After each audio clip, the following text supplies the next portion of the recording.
Desde la Asociación Central Dominicana recibimos al psicólogo y pastor Leo Corsino, un instrumento que Dios usará para hablarnos en esta noche.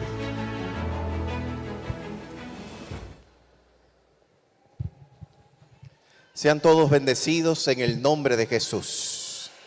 Para mí es un gran gozo poder compartir la reflexión de la palabra de Dios en esta hora, en contexto de este congreso juvenil que desarrolla la Iglesia Universitaria UNAT, Contracorriente. Y yo sé que lo más importante en este momento es que Dios nos hable, así que les voy a pedir de manera especial que utilicemos nuestras Biblias. Vamos a abrir nuestras Biblias inmediatamente en el primer libro de Samuel. En el primer libro de Samuel, el capítulo 2, el versículo 10. El mensaje para esta hora lleva como título: Desgracia, un pueblo derrotado. Así que vamos a ver lo que Dios tiene que decirnos en esta ocasión en contexto de este enfoque especial que tiene este congreso juvenil. La Biblia dice en el primer libro de Samuel, capítulo 2, versículo 10, lo siguiente: delante de Jehová serán quebrantados sus adversarios, y sobre ellos tronará, ¿desde dónde? Desde los cielos. Jehová juzgará los confines de la tierra, dará poder a su rey y exaltará el poderío de su ungido. Vamos a orar para que el Espíritu de Dios nos hable en esta ocasión. Oramos. Querido Dios y eterno Padre, en esta ocasión queremos que la cruz de Cristo sea exaltada y que la figura humana quede detrás de nuestro Señor y Salvador. Al abrir su palabra, intentamos que nuestros corazones puedan ser estimulados por aquel que inspiró esa palabra, y que al abrir el mismo a la influencia del Santo Espíritu, podamos ser iluminados para seguir navegando contra corriente. Estamos orando y a la merced de lo que usted va a hacer, porque lo hacemos en el nombre de Jesús. Amén.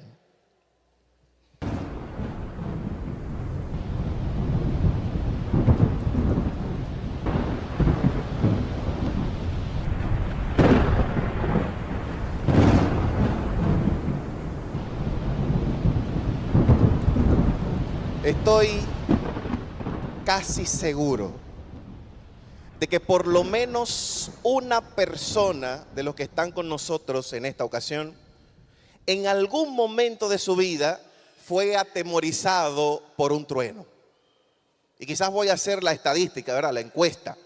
Levanten la mano los que por lo menos en una ocasión se asustaron con un trueno. Vamos a ver.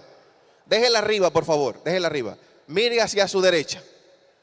Mire hacia su izquierda. ¿Cuántas personas miedosas, Y yo no los puedo juzgar, porque ciertamente el trueno es imponente. Este sonido, al nosotros percibirlo, nos damos cuenta de que pareciera ser que trata de descarar el cielo y la tierra.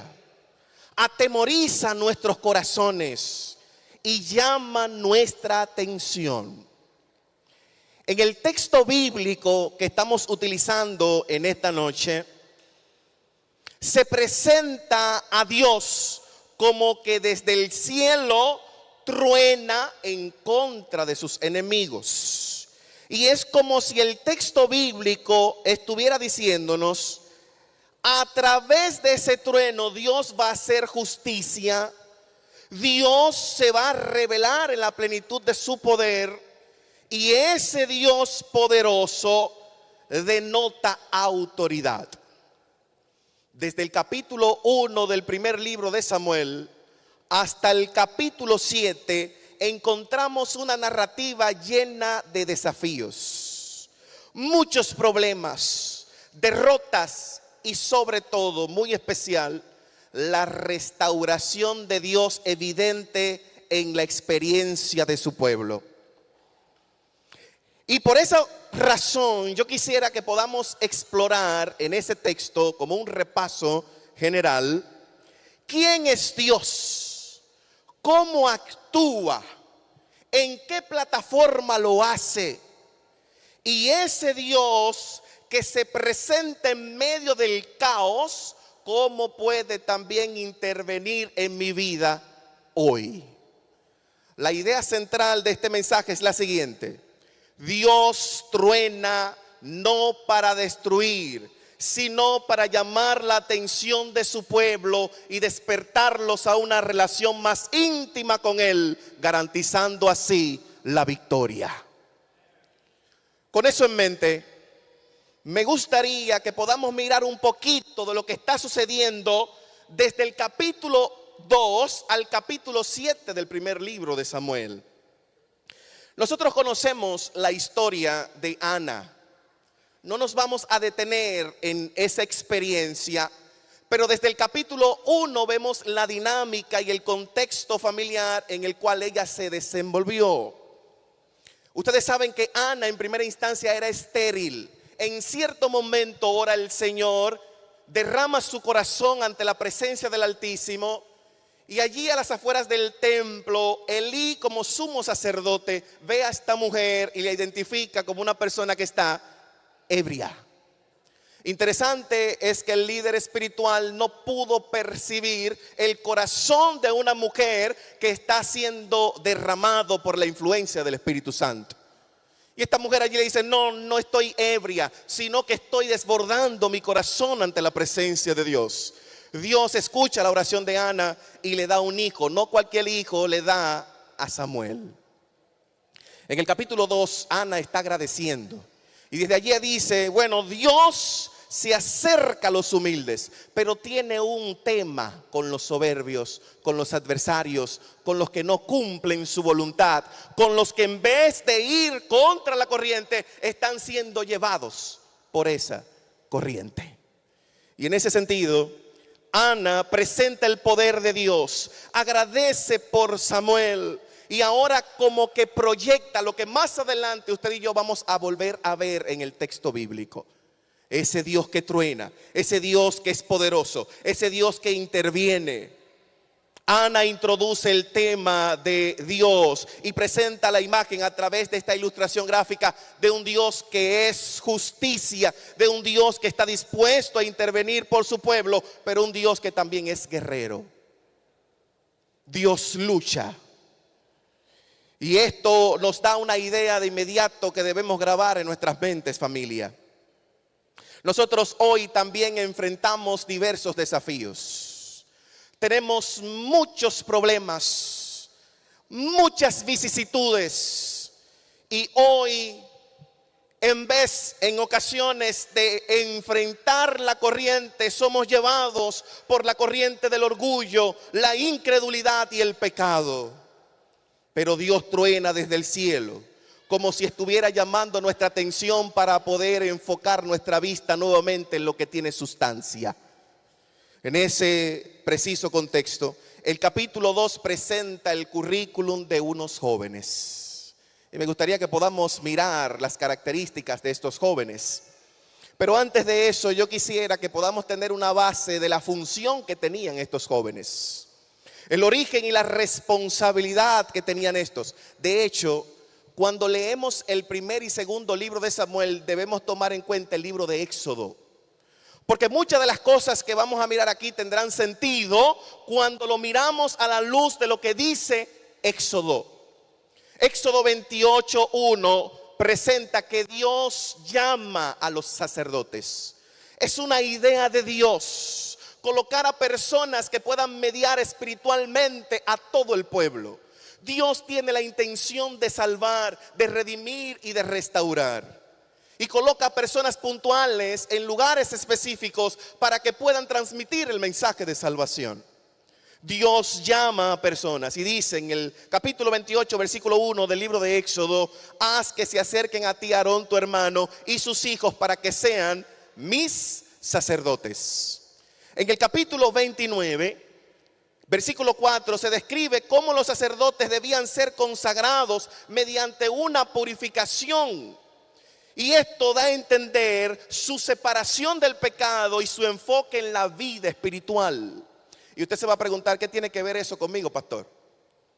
Tiene que ver mucho.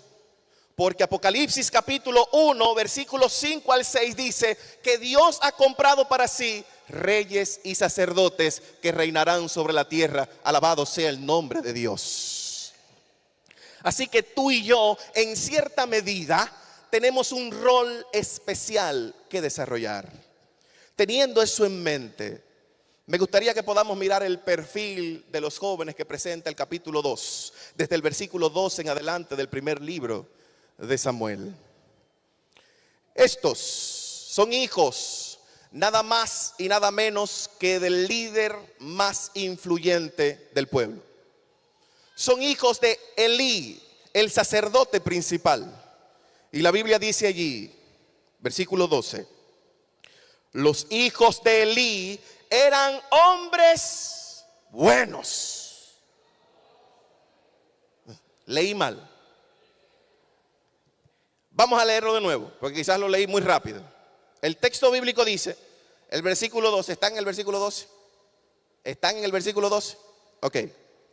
Los hijos de Elí eran hombres impíos. Cuando analizamos un poquito el concepto, nos damos cuenta de que hace relación a que estos jóvenes eran malvados. Y voy a utilizar otra traducción porque estoy obligado a hacerlo para que podamos tener una idea más acabada. Eran jóvenes inútiles. Para lo que Dios los llamó, no eran funcionales. ¿A qué cosa los llamó Dios? ¿Recuerdan ustedes los sacerdotes? Dios los llama ¿para qué?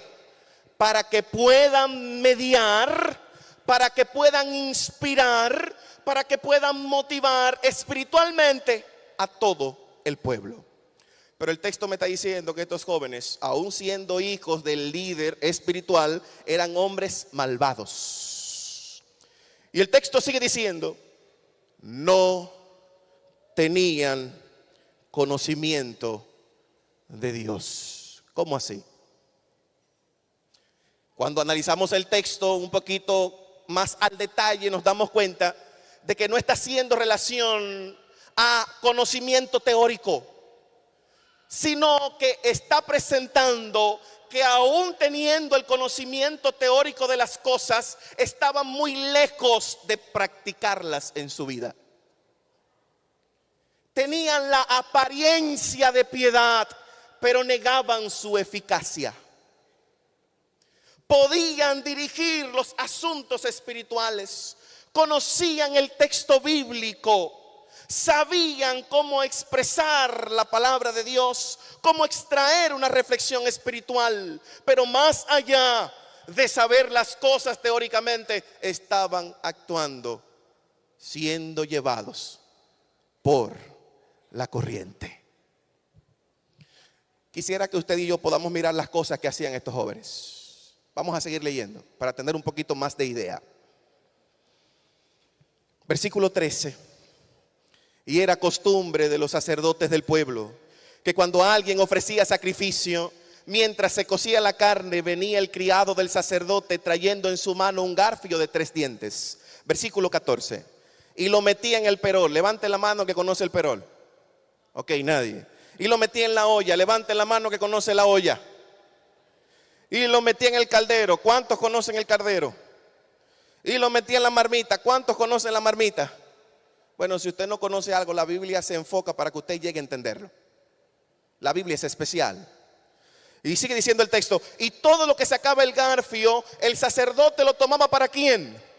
para sí, y de esta manera hacían con todo israelita que venía a Silo. Atención, mucha atención. Subraye Silo porque Silo es importante en este contexto. Sigue diciendo el texto, versículo 15.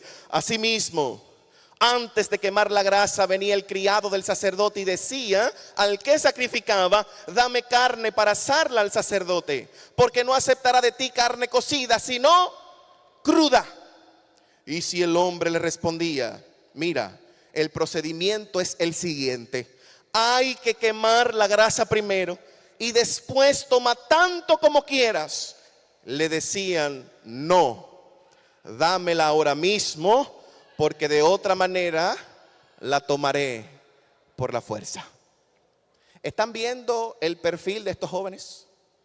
Vamos a resumir las características que vemos. Son jóvenes impíos, malvados, no están cumpliendo con su función espiritual. Conocen teóricamente a Dios, pero lo que saben en la teoría no lo ponen en práctica en su vida. Son jóvenes agresivos. Si no me lo das, lo tomaré a la fuerza.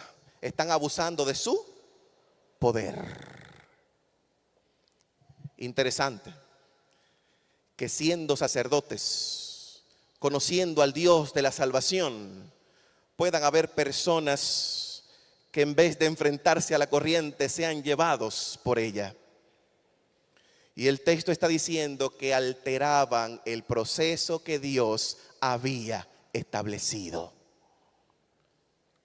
Dios había dicho: primero hay que cocerla, la carne, y después toma como quieras, pero ellos querían tomar las mejores partes, porque querían satisfacer sus necesidades personales. El texto bíblico dice, versículo 17: así pues, el pecado de estos ayudantes era muy grande ante Jehová, porque menospreciaban las ofrendas de Jehová. Y cuando saltamos al versículo 22, no lo vamos a leer completo, pero el texto dice que también estaban desarrollando conductas inmorales con las damas que servían en el templo. ¿Cuántos creen que el currículum de estos jóvenes es bonito? Ninguno. Son sacerdotes, pero son malvados, no practican lo que enseñan, son agresivos, abusan de su poder y alteran el plan de Dios. ¿Cuáles son las consecuencias? El texto también presenta a Elí. ¿Recuerdan ustedes a Elí? Elí es el papá, pero también es el líder espiritual del pueblo. Y cuando estudiamos algunos libros complementarios, nos damos cuenta de que algunos autores sugieren que Elí no tuvo la condición moral para corregir lo que se estaba haciendo mal. Permisividad, comodidad, intereses personales. ¿Cuál es el desenlace entonces de esta experiencia? Ofni y Fines profanaron las ofrendas y cometieron inmoralidades en el tabernáculo. Elí, aunque advertido, no corrigió con firmeza a sus hijos, desatendiendo su responsabilidad como líder espiritual. Ahora Dios va a intervenir en el pueblo. Y adivinen a través de quién lo hace. Hay un sumo sacerdote, hay ayudantes en el sacerdocio y Dios elige a un niño. Atención, mucha atención. La experiencia y el crecimiento académico, cuando está desorientado, no es garantía de victoria ni de presencia. Dios usa a quien quiera, como Él quiera, pero lo usa cuando hay un corazón dispuesto a ser recipiente de la dirección de Dios. El más insignificante puede ser usado por el Dios Todopoderoso. Y quizás Dios le está hablando a un joven comunitario que quizás no ha creído que Dios pueda hacer algo especial en su vida. Y yo te quiero decir en esta hora, de la misma forma en como Dios utilizó a Samuel, puede utilizarte a ti también. El texto bíblico presenta en el capítulo 3 que Dios habló y dijo: ya la casa de Elí será destruida. No fue capaz de corregir a sus hijos. No fue capaz de mediar en los conflictos que hay en mi casa. Porque la permisividad, porque son sus hijos, ha sido más importante que los principios y valores que ha aprendido de la Biblia y en su ejercicio como sacerdote. Por esa razón no será más. Y esto, mis amigos y hermanos, es un mensaje de advertencia. Es un mensaje que debe confrontar nuestras vidas. Porque quizás y solo quizás en cierta medida también nosotros en algún momento podamos ser representados por ese Elí. O quizás por esos hijos descuidados en los asuntos espirituales. Elí fue advertido a través de Samuel. Y déjenme decirles que la negligencia espiritual tiene consecuencias devastadoras. No solo afecta a quienes practican, sino que también afecta a las familias, afecta a la comunidad, afecta a la sociedad en general, afecta a la Universidad Adventista Dominicana.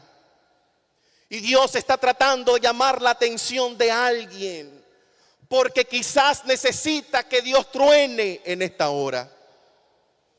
Pero hay una desgracia en el pueblo. Los invito al capítulo 4. La conducta y actitudes de Ofni y Fines. La irresponsabilidad de Elí como sumo sacerdote, guía espiritual del pueblo, ahora trae consecuencias devastadoras al pueblo de Israel. Quiero que vayamos al capítulo 4 del primer libro de Samuel. El capítulo 4 del primer libro de Samuel presenta la batalla del pueblo de Dios contra los filisteos. Desde el versículo 1 dice: Samuel hablaba a todo Israel. Y por aquel tiempo salió Israel a librar batalla con los filisteos y acampó en Eben-ezer. Y mientras los filisteos acamparon en Afet, versículo 2, los filisteos presentaron batalla a Israel. Y trabándose el combate, Israel venció. Es lo que dice el texto. El pueblo que siempre había vencido, a excepción de Ai, aquella ciudad pequeña donde se confiaron y no ganaron. Recuerden los que han leído la historia, porque había pecado en el campamento. Ahora vuelve a experimentar el sabor amargo de la derrota. Y dice el texto, capítulo 4, versículo 2. Trabándose el combate, Israel fue vencido delante de los filisteos, los cuales hirieron en el campo de batalla como a 4,000 hombres. Imagínense ustedes el titular al otro día: desgracia, un pueblo derrotado. El pueblo que no perdía, el pueblo que siempre estaba en victoria, el pueblo que tenía la presencia de Dios, ahora está perdiendo en contra de sus enemigos. No voy a leer todo el texto, pero los líderes espirituales hicieron un análisis, hicieron un levantamiento y se dieron cuenta de que el arca no estaba con ellos. Y entonces mandan a buscar el arca de Silo. Subraye Silo porque es importante. Cuando mandan a buscar el arca llega, versículo 5, capítulo 4. El texto bíblico dice que aconteció que cuando el arca del pacto de Jehová llegó al campamento, ¿qué cosa pasó? Todo Israel gritó con júbilo tan grande que la tierra tembló. Vamos a hacer un ejercicio breve. Ayúdeme un poquito. A la cuenta de 3, usted va a decir contra corriente. ¿Captó la idea? A la cuenta de 3. 1, 2 y 3. El pueblo gritó. El pueblo se emocionó. El pueblo estaba feliz porque el análisis en cierta medida estaba correcto. Yo perdí porque la presencia de Dios no estaba conmigo. Pero ahora el arca del pacto llegó. Y de hecho el arca es una representación de la presencia del Dios vivo. Es una semblanza que se utilizaba mucho en contextos militares para pelear en contra de los adversarios. El pueblo ahora está feliz y sugiere la idea de que ¿y ahora quién podrá detenernos? De hecho, cuando usted lee todo el contexto, se va a dar cuenta que hasta los filisteos tuvieron miedo. Y ellos dicen en el versículo 8: ¡ay de nosotros! ¿Quién nos librará de manos de estos dioses poderosos? Estos son los dioses que hirieron a Egipto. ¿Qué dice el texto? ¿Que hirieron a quién? ¿Recuerdan ustedes dónde se presenta eso? En Éxodo. Por eso que hay que leer primero Samuel, tomando como referencia el libro de Éxodo. Fueron los dioses que derrotaron a los egipcios con toda clase de plagas en el desierto. Pero, versículo 9, esfuércense filisteos y sean hombres. ¿Qué cosas debían ser? Hombres, varones, machos, masculinos. Sean hombres. ¿Y qué dice el texto? Y peleemos para que no sirvamos a los hebreos como ellos nos han servido a vosotros, a nosotros. Sean hombres y peleen. ¿Qué creen ustedes que va a pasar? El ambiente está creado. La presencia de Dios está en el pueblo. ¿Sí o no? Cuidado con su respuesta. Hay fiesta. Se está celebrando la victoria. Vamos a vencer. Ahora sí, los filisteos serán destruidos. Me imagino que todos los capitanes, los comandantes y los soldados estaban saludando. Te veo después de que le demos al equipo contrario. No voy a mencionar qué equipo, porque se llamaría un combate aquí, ¿verdad? La liga invernal y demás, etcétera, etcétera, etcétera. Vamos a vencer. Pero el versículo que continúa dice, versículo 10: pelearon pues los filisteos e Israel fue vencido nuevamente. Cada cual huyó a su tienda y hubo una muy grande mortandad y cayeron de Israel 30,000 hombres de a pie. ¿Qué pasó? ¿Qué es lo que está sucediendo? El error se identificó en los primeros versículos. ¿Cuál era el error? Dios no está con nosotros, no lo consultamos, pero ya Dios está, ya Dios va. El arca está aquí, su presencia está con nosotros, pero cuando van a la pelea, vuelven a perder.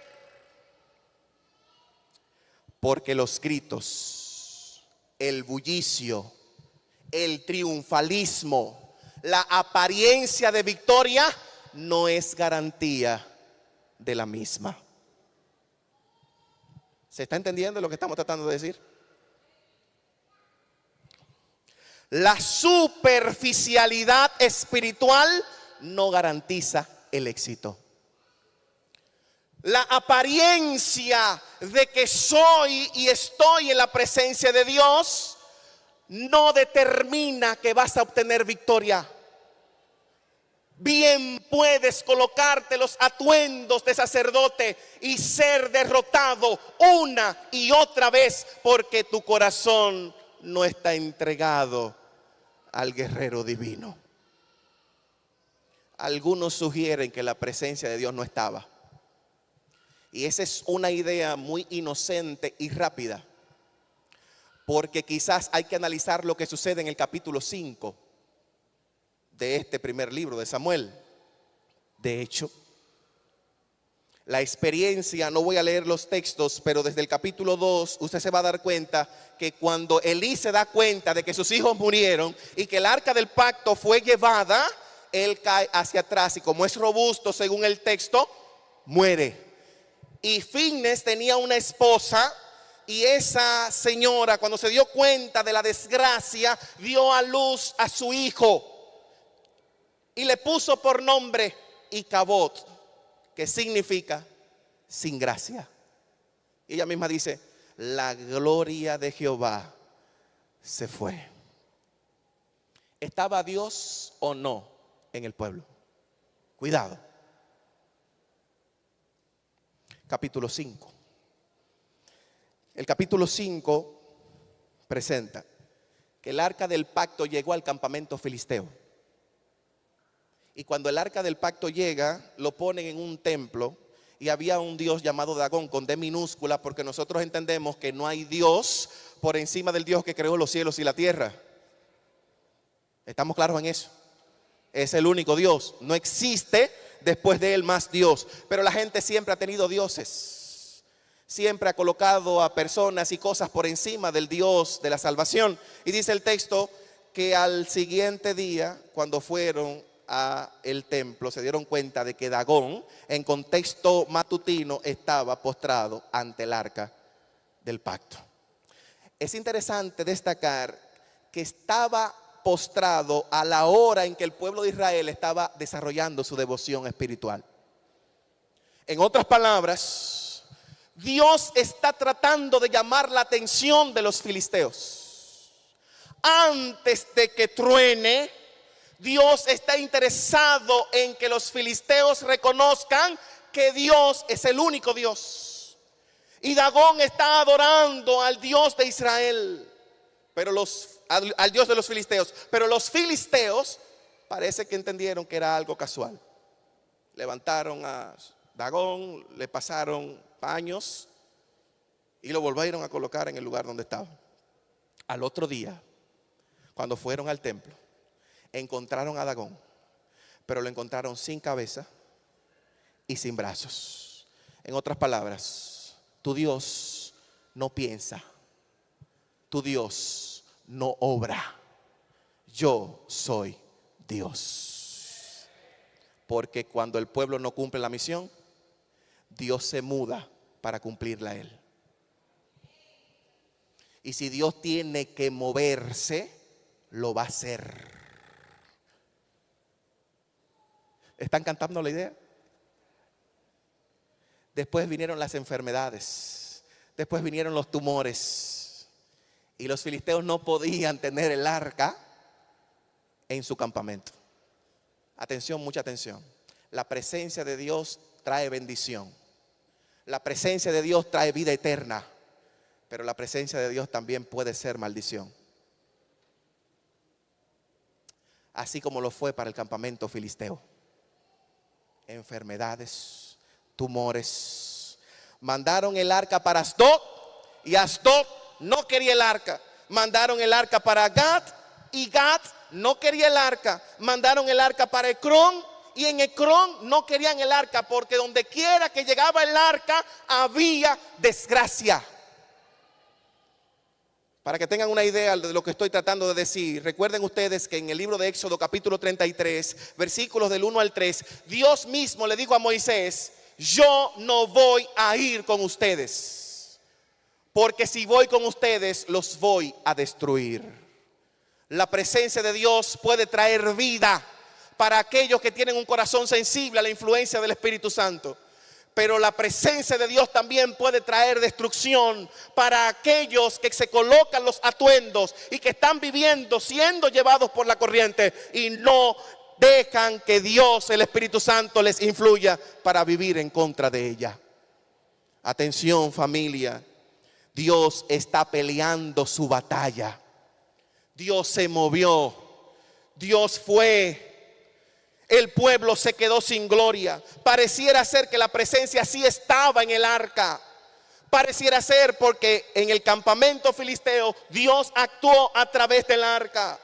Dios trabajó a través de ella. Y de hecho, nosotros Cuando leemos toda la narrativa nos damos cuenta de que esa arca, cuando los filisteos analizaron y dijeron vamos a mandar el arca para el campamento de los israelitas, que hicieron todo un procedimiento y un plan para esto, el arca nunca volvió a Silo. ¿Qué cosa dije? Que el arca nunca volvió a Silo. Silo es un lugar especial porque en Silo se alistaba el ejército para el combate. En Silo estaba el tabernáculo. En Silo estaba la presencia de Dios. Pero ahora el arca no vuelve a Silo. En otras palabras, Silo fue destruido. Dios se apartó, se movió, fue exiliado. Porque el pueblo tenía atuendos, pero no estaba viviendo a la altura. Y usted va a concordar cuando lee Salmos capítulo 78, desde los versículos 52 al 64, todo lo que presenta allí es una experiencia de lo que sucedió en el pueblo. Primer libro de Samuel, capítulo 1, desde el capítulo 7. Silo fue destruido. El pueblo de Israel fue humillado. El pueblo de los filisteos también. Pero el capítulo 7 da una perspectiva diferente. Capítulo 7, versículo 2. Muchos días pasaron desde que Israel fue vencido por segunda vez. Desde el día en que llegó el arca a Kiriat Jearim, no llegó a Silo, llegó a un lugar diferente. Pasaron muchos días, dice el texto, 20 años. ¿Cuántos años? 20 años. 20 años en derrota. 20 años en sufrimiento. 20 años languideciendo por la presencia de Dios. 20 años creyéndose el pueblo que tenía los méritos. Pero ahora tiene una actitud diferente. Ahora no están haciendo gritos. Ahora no están diciendo que la victoria es garantizada. Ahora el texto dice que estaban suspirando por Jehová. En otras palabras, tenían el deseo de que Dios volviera a sus vidas. Sigue diciendo la Biblia: y habló entonces Samuel a toda la casa de Israel diciendo: si de todo vuestro corazón se vuelven a Jehová, quiten, ¿qué cosa? Quiten los dioses ajenos. ¿Qué tenía Israel? Dioses ajenos. ¿Ya entiende usted por qué estaba en derrota? Porque mientras decían que eran hijos de Dios, estaban adorando a otros dioses.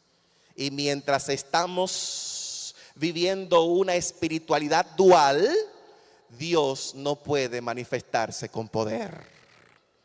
El texto sigue diciendo: si de todo vuestro corazón se vuelven a Jehová, quiten de entre vosotros a los dioses ajenos y a Astarot, y dedicad vuestro corazón a Jehová, y servidle solo a él, y él los librará de la mano de los filisteos.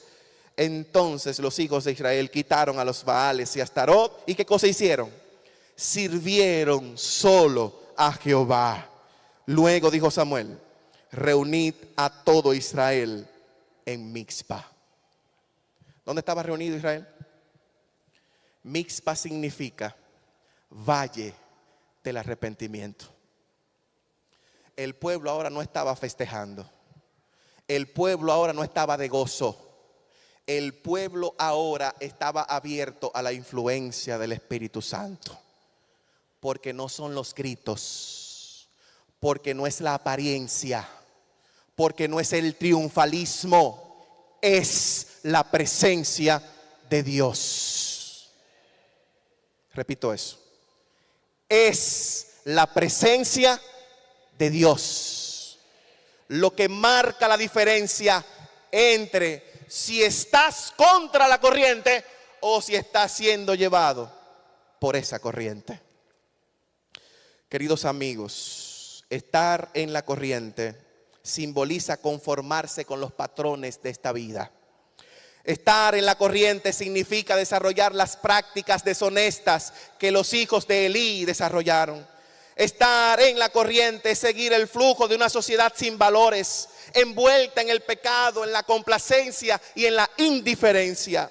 Estar en la corriente es hacer lo que hicieron los hijos de Elí, quienes despreciaron los asuntos espirituales. Estar en la corriente es pensar como pensó el pueblo de Israel, que con una espiritualidad superficial, solamente mostrada hacia afuera, con prácticas que no tienen sustancia, van a tener la victoria. Estar en la corriente es desarrollar el rol de Elí, no considerando que las advertencias divinas tratan de llamar nuestra atención para que no estemos en derrota. Estar en la corriente es dejar que las cosas pasen y no intervenir para que el nombre de Dios sea glorificado. Estar en la corriente no es una opción para ti. Estar en contra de la corriente, sí, va a doler. Estar en contra de la corriente a veces va a traer imposición. Estar en contra de la corriente a veces va a traer problemas. Entrar en contra de la corriente a veces va a traer desafíos, pero es la mejor decisión que podemos tomar. Porque estar en contra de la corriente es asumir la responsabilidad espiritual que Dios demanda. Estar en contra de la corriente es liderar como lideró Samuel, que aún en medio de un contexto difícil, lleno de inmoralidades, pudo defender el estandarte de Cristo. Recuerdan ustedes que Samuel estuvo mirando la acción de Omni y Fines. Lo vio, vivió la experiencia, estuvo allí, pero no fue influenciado por personas que no tenían la capacidad ni la disposición para hacer lo que Dios mandaba. Estar en contra de la corriente es hacer lo contrario a Elí. Es enfrentar los desafíos, enfrentar los problemas, corregir los conflictos para no permitir que se conviertan en crisis sostenidas. Estar contra de la corriente, familia, es lo que tú y yo debemos hacer hoy. Y yo quiero hacer una invitación especial, ya en el contexto de cierre de esta reflexión. Y como sé que tengo diferentes grupos, diferentes actores en este lugar, voy a dirigirme de manera puntual a cada representación. Familia, a los líderes espirituales. Dios está haciendo un llamado para que se pueda asumir de una vez y por todas la responsabilidad del liderazgo espiritual honesto. Como Samuel, los líderes tienen el deber de corregir y guiar con firmeza y amor, evitando la negligencia y la desgracia en el campamento. Deben reflexionar sobre cómo su ejemplo afecta su vida y la vida de otras personas. Deben también aplicar los principios de disciplina espiritual basados en la palabra de Dios. Evitar caer en tentaciones relacionadas con el poder, el dinero y la influencia, tratando de que con su influencia otras personas sean maltratadas.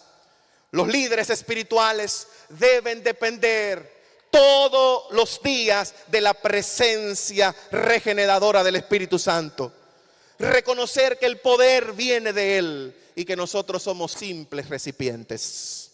Jóvenes, también para ustedes hay un llamado especial.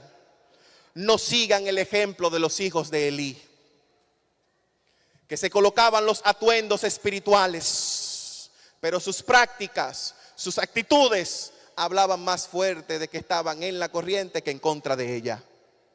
Cuidado con justificar sus acciones sobre frases bonitas.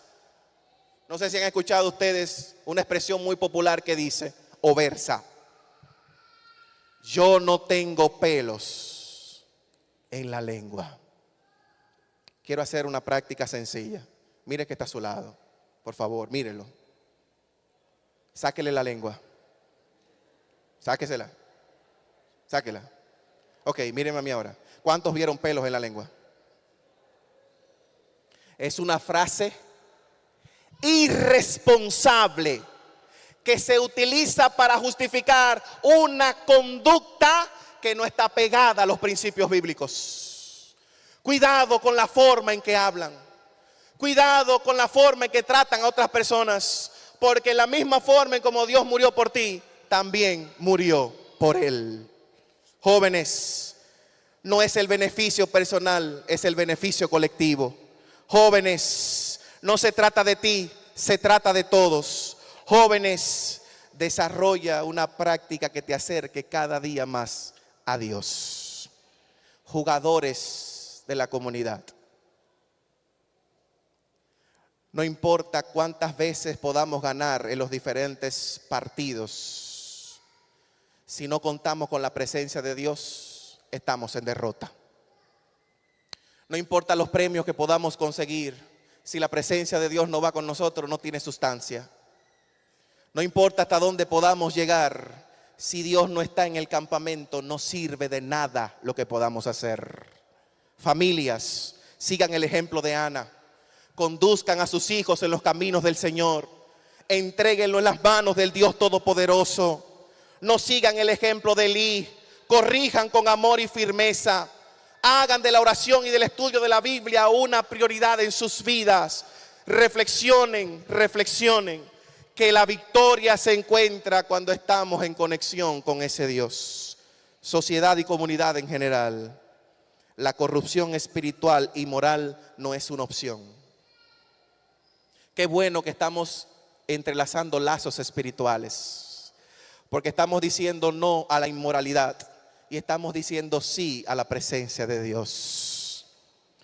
Líderes comunitarios, trabajemos juntos como comunidad y como universidad para que Dios sea glorificado en Sonador y en todo Monseñor Noel. Y mi querida UNAT, también hay un mensaje especial para todos los que pertenecen a la Universidad Adventista Dominicana. Y voy a utilizar el orden jerárquico con orientación descendente, porque entiendo que Dios interviene en el pueblo a través de los líderes y que los líderes influyen en manera descendente tomando la orientación que ya hemos mencionado. UNAT, a manera de prevención, lo que no debemos permitir en nuestra institución, unos puntos que nos llevan a reflexionar. Administradores, evitar la corrupción y la deshonestidad. Los hijos de Elí abusaron de su posición al tomar lo que no les correspondía.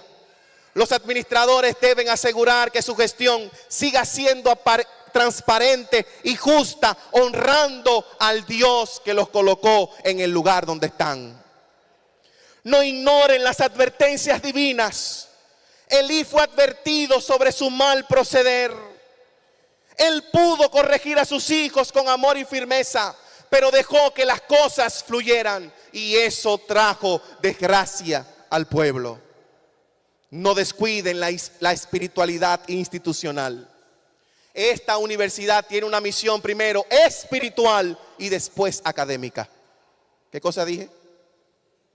Que esta universidad, es lo que aprendí de mis maestros, porque yo soy un egresado de esta universidad en diferentes niveles.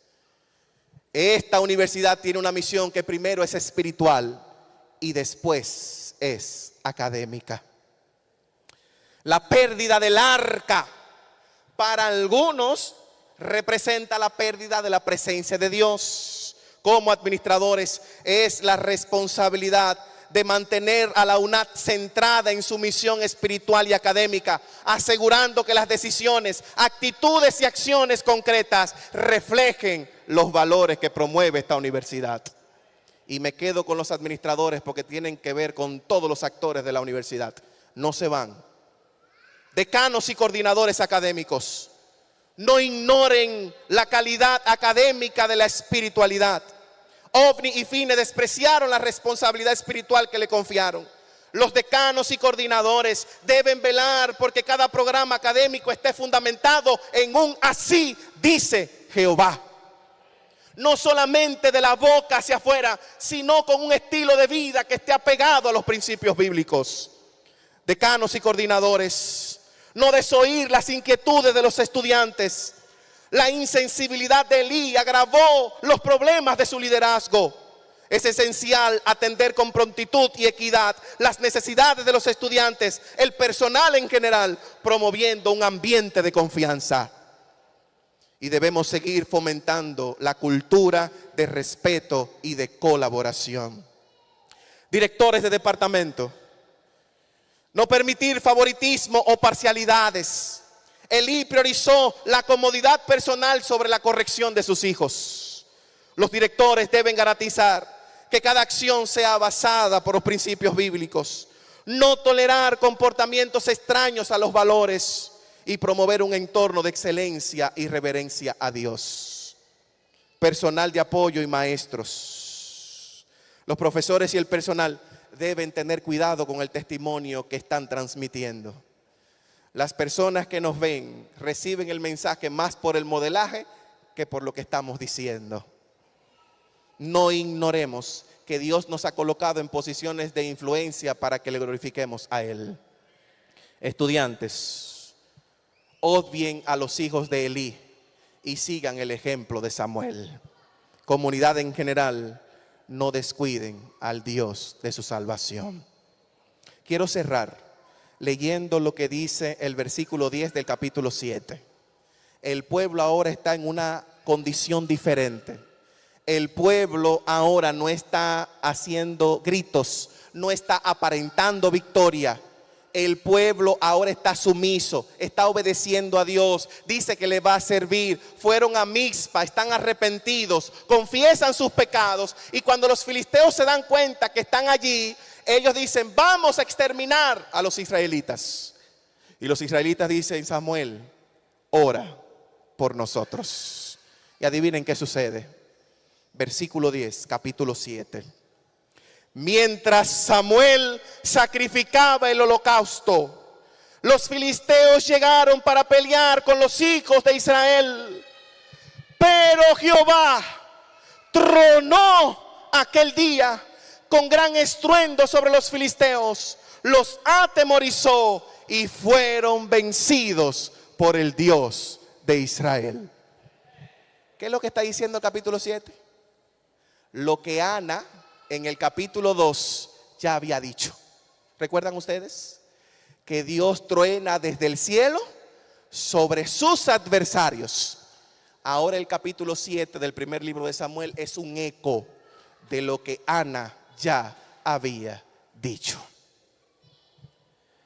El pueblo filisteo ahora es vencido, porque el pueblo israelita está desarrollando las prácticas correctas. Quizás Dios le está hablando a alguien en esta hora que necesita que Dios truene en su vida hoy, porque ha experimentado la derrota tantos años, porque quizás ha asumido parcialmente las actitudes y conductas que representan a los hijos de Elí, porque quizás y solo quizás ha estado mostrando las actitudes que presentó Elí como sumo sacerdote. No importan las prácticas o actitudes que haya mostrado, lo que importa es que Dios está dispuesto a tronar hoy. Y cuando Dios truena, los filisteos se van. ¿Qué cosa pasa cuando Dios truena? Los filisteos se van. Cuando Dios truena hay bendición. Cuando Dios truena hay victoria. Cuando Dios truena hay verdadera sustancia. Pero cuando Dios truena también hay derrota. La pregunta es: ¿en qué grupo tú estás? ¿En el grupo que es vencedor cuando Dios truena? ¿O en el grupo que experimenta la derrota? Hoy Dios te hace una invitación especial. Si tú quieres que Dios truene en tu vida, si quieres que Dios truene en tu familia, si quieres que Dios truene verdaderamente en esta institución, yo te voy a invitar, no para que otros te vean, levántate en el nombre de Jesús. Si tú realmente quieres que el Señor truene y que obtenga la victoria, hoy ponte de pie. Yo quiero invitar a Lisette ella va a tener una canción especial. Mientras ella canta, yo quisiera invitarte a que puedas reflexionar conmigo en la invitación que Dios está haciendo en esta hora. Para todos los actores representados aquí, Dios truena desde el cielo sobre sus adversarios, pero cuando truena, también hay victoria en el nombre de Jesús.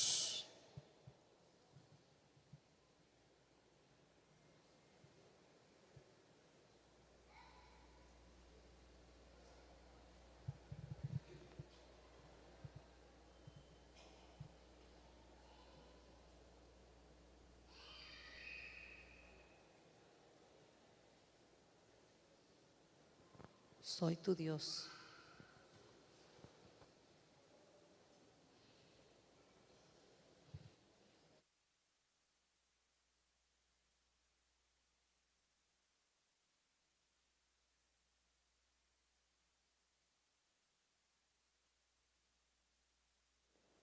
Esta canción nos habla del poder que Dios tiene y la autoridad que Él ejerce sobre cada uno de nosotros. Como decía el pastor, Él nos dice que Él es nuestro Dios y que no importa la circunstancia y lo que se levante contra nosotros, Él estará dispuesto a defendernos porque Él tiene la autoridad y Él es nuestro Dios y nuestro sustentador. Solamente tenemos que confiar en Él, porque cuando lo hacemos, su poder se transforma en nuestras vidas, transforma nuestras vidas y nos ayuda a seguir adelante. Así que yo espero que en esta alabanza tú puedas pedirle al Señor que Él sea tu Dios. No desmayes cuando llegue la aflicción, porque estoy contigo. No te aflijas si no encuentras solución, porque yo soy Dios. Quien creó todas las cosas de este mundo, soy aquel que a diario escucha tu oración. Soy el mismo que siempre hace milagros, quien merece por siempre adoración. Yo soy tu Dios, lo que se levante contra ti no te tocará. Cada uno de tus pasos seguiré cuidando, porque te amo y tú eres mi hijo. Yo soy tu Dios, y aunque se levante la marea no te ahogarás. Aunque sea fuerte la tormenta no naufragarás. Lo que necesites, pídelo con fe, y hecho será.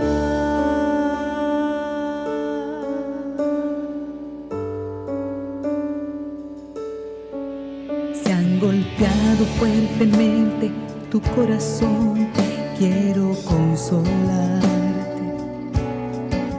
Si has llorado y has perdido la esperanza, recuerda que soy Dios, quien creó todas las cosas de este mundo. Soy aquel que a diario escucha tu oración. Soy el mismo que siempre hace milagros, quien merece por siempre adoración. Yo soy tu Dios, lo que se levante contra ti no te tocará. Cada uno de tus pasos seguiré cuidando, porque te amo y tú eres mi hijo. Yo soy tu Dios, y aunque se levante la marea no te ahogarás. Aunque sea fuerte la tormenta no naufragarás. Lo que necesitas, pídelo con fe, porque yo soy tu Dios. Lo que se levante contra ti no te tocará. Cada uno de tus pasos seguiré cuidando, porque te amo y tú eres mi hijo. Yo soy tu Dios, y aunque se levante la marea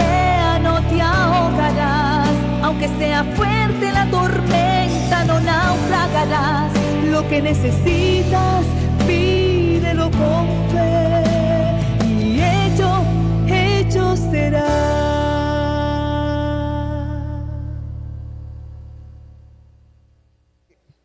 Está dado, la advertencia está presentada. Jeremías 22:5 dice: pero si no obedecen a estas palabras, tan cierto como que yo vivo, que este palacio se convertirá en un montón de ruinas, dice Jehová de los ejércitos. Pero el segundo libro de Crónicas, capítulo 7, versículo 14, también dice: si mi pueblo, sobre el cual mi nombre es invocado, se humilla y ora, entonces desde el cielo, desde donde también trueno, también estaré atento a escuchar su oración. Oremos al Señor. Querido Dios, en esta hora queremos pedirte perdón. Perdón, Señor, porque en ocasiones, en vez de ir contra la corriente, hemos sido llevados por diferentes corrientes ideológicas. Hemos realizado prácticas y mostrado actitudes que no hablan de personas que están en contra, sino que están a favor. Pero hoy, en el contexto de este Congreso Juvenil y por la sangre preciosa de Jesús, pedimos: perdónanos, límpianos de nuestra maldad. No queremos que te vayas, queremos que permanezcas con nosotros. Estamos dispuestos a escuchar la voz de advertencia. Estamos dispuestos a ejecutar el plan espiritual que debe ser ejecutado. Estamos en la disposición de aplicar los principios bíblicos a nuestras vidas y marcar la diferencia, aún en el contexto donde no esperamos que hayan personas que estén en la corriente. Todos, en el nombre de Jesús, nos colocamos en la posición correcta. Aunque tengamos desafíos, aunque tengamos luchas, aunque tengamos pruebas, no haremos como Elí. No haremos como Ofni y Fines, haremos como dice Jehová. El triunfalismo no nos seducirá. El palabrerío no nos desorientará. Seremos más actores en el nombre de Jesús. Amén y amén. Dígale que está cerca de usted que Jehová truene en tu vida hoy. Dios te bendiga.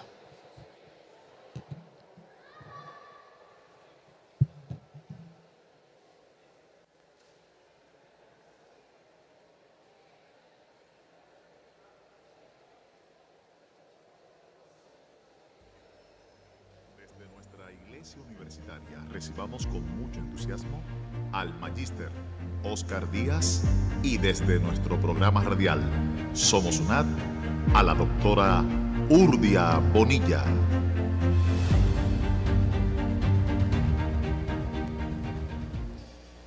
Qué bendición ha sido compartir este primer día de este Congreso Juvenil, como ustedes saben, contracorriente. Qué interesante ha sido compartir de alabanzas, compartir de este tema que nos motiva a entender que la apariencia de victoria no es victoria. Y entender también que el Dios que piensa y actúa es Jehová. Amén. Así que es importante que usted entienda que se le está desafiando a ser auténtico. Definitivamente es hora de que demos un paso firme hacia una vida contracorriente. Él nos llama a vivir para Él. Pero aún en este congreso hay mucho más.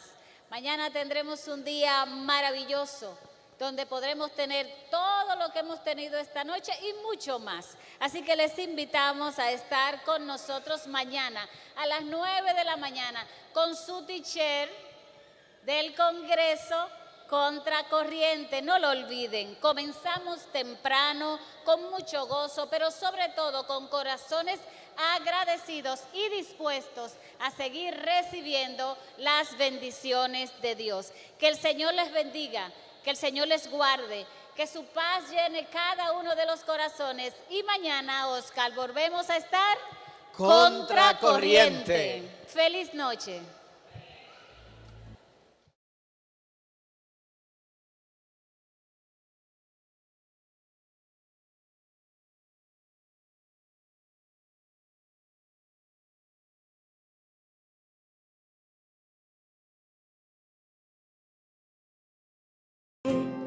Contracorriente.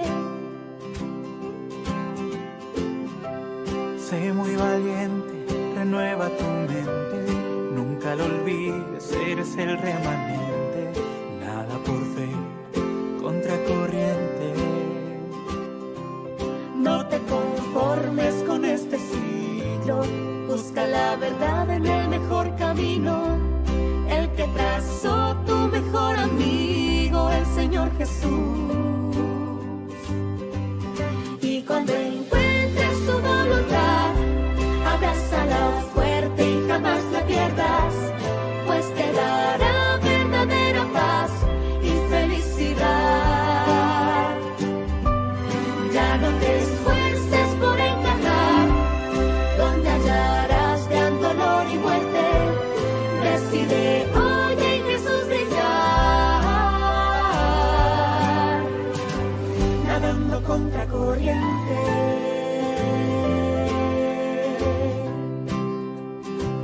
Nadando contracorriente.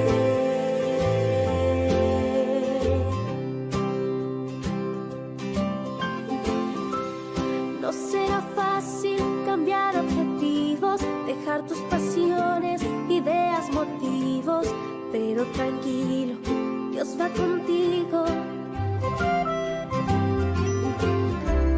Dios te dará ese vino, familiares y amigos, y preguntarán dónde fuiste o quién